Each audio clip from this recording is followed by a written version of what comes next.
Good day, ladies and gentlemen. How are you? My name is Attorney Charles Zavala here in Houston, Texas. I am a criminal defense and immigration attorney. I tend to do little videos like this because I think it's pretty important for the general public just to kind of have a basic concept of the laws when it comes to criminal or immigration or whatever it is that applies to you. And I find that now most people are on social media, there's videos. It's easier to watch a video than it is to read. It's kind of lazy, but oh well, you know what, we'll get the message across. The question I get asked a lot when it comes to criminal cases is, what's probation, what's deferred adjudication, what's pretrial intervention, what's all that stuff? So essentially I'm going to try to give you a little roadmap to explain what it is, and if you ever get in trouble, what it is you should seek for and what your attorney should help you. So what normally happens is when a person gets arrested, they get taken to court. At court, there's many outcomes that could happen. They could either find you guilty, which means, hey, they found you guilty for what you did, and they'll give you a punishment, or there's a bunch of other things that can happen. So I'm going to start with what's the best case scenario. This is always what we go for. It's the home run, but you know what? It doesn't happen every time. You know, a lot of attorneys will brag about these dismissals, and they're great, and we can get them, but you know what? It's not to expect every time. So starting at the best outcome is a dismissal. What this means is the state, here being Texas, the prosecutors, they bring a case against you. So for example, they're saying, hey, John Doe, you got caught drinking and driving, bad.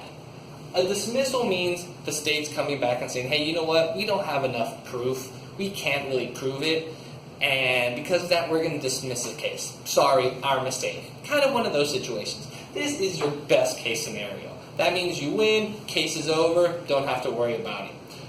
Next, you got PTI, which stands for Pre-Trial Intervention.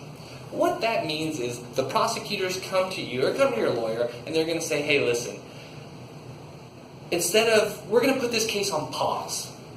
And if you complete all these conditions we have, they might give you drug tests, urine tests, no alcohol, you got to go to classes, community service. If you complete all these things within the time we give you, which is usually about 6 months to a year, depends on the case, they'll say, if you do it, complete it all, then we'll go ahead and dismiss the case. Which is great, right? It's just like we're back at the first one. Except for PTI, you kind of have to jump through a little bit of hoops to get there. But like I tell people, if you get PTI, you snatch that up real quick. Because if you comply with all their conditions, then you know what? You can have a dismissal, which is something that's not on your record.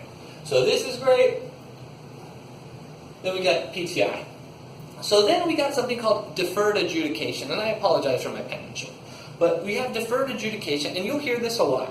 What Deferred Adjudication is honestly very similar to PTI, except it's through the court. PTI is just with the prosecutor. It's kind of an informal deal. But with Deferred Adjudication, it's with the court. You go in front of the judge, and you do find yourself guilty. You say, hey, listen, man, that's true. I'm sorry for John Doe, that DWI, we're finding you guilty. But we're going to give you Deferred Adjudication. What does that mean? Honestly, it just means we're going to make you jump through a bunch of hoops. We're going to make you go through classes, community service, all the same things as PTI pretty much. It just tends to be a little bit more tougher, a little bit more stricter.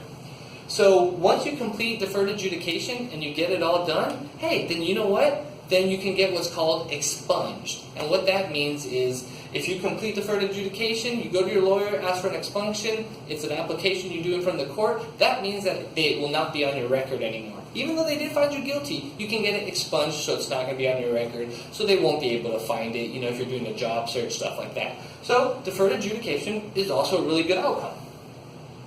So then last down here, I don't know if you can see it in this video, but we have what's called probation. And probation, while it isn't the best, but hey, it's still good. So ultimately, this is what the court can do. They could either give you these, or if they find you guilty, they can give you jail time, which is not good. A lot of people don't want to be separated from their families, work, and all that stuff. That's jail time, or probation.